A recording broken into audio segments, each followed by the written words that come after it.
So this document that's come out, it's 110 pages. It's got an ISBN number and everything. It's a proper published document that the public is supposed to read.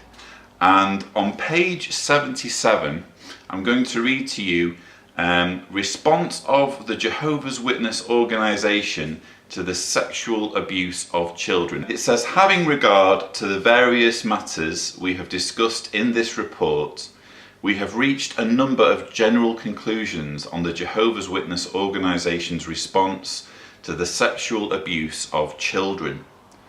We do not consider the Jehovah's Witness organization to be an organization which responds adequately to child sexual abuse.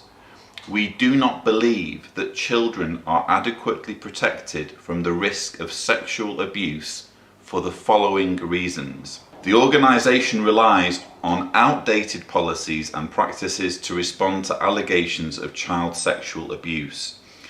Also, those policies and practices are not subject to ongoing and continuous review.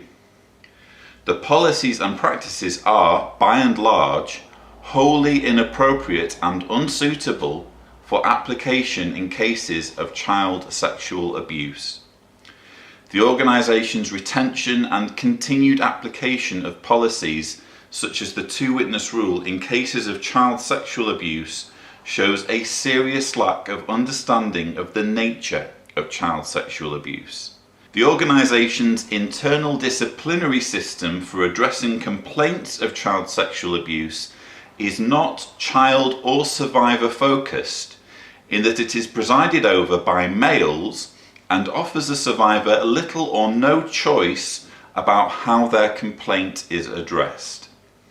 The sanctions available within the organization's internal disciplinary system are weak and leave perpetrators of child sexual abuse at large in the organization and the community.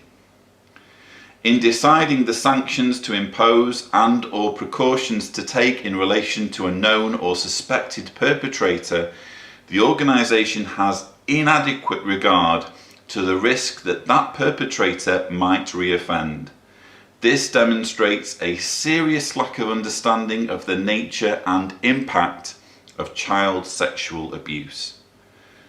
And then the final point, the organization's general practice of not reporting serious instances of child sexual abuse to police or authorities, in particular where the complainant is a child, demonstrates a serious failure by the organization to provide for the safety and protection of children in the organization and in the community. So this again is the report of case study number 29. It's a downloadable PDF. The main headline issue that came out of the commission was that the Australian branch of Watchtower Australia, had kept records of 1,006 pedophiles dating back to 1950. So that's 1,006 pedophiles who had accumulated between them an estimated 1,800 victims. Now that is an astonishing scale of abuse that's happened just in Australia.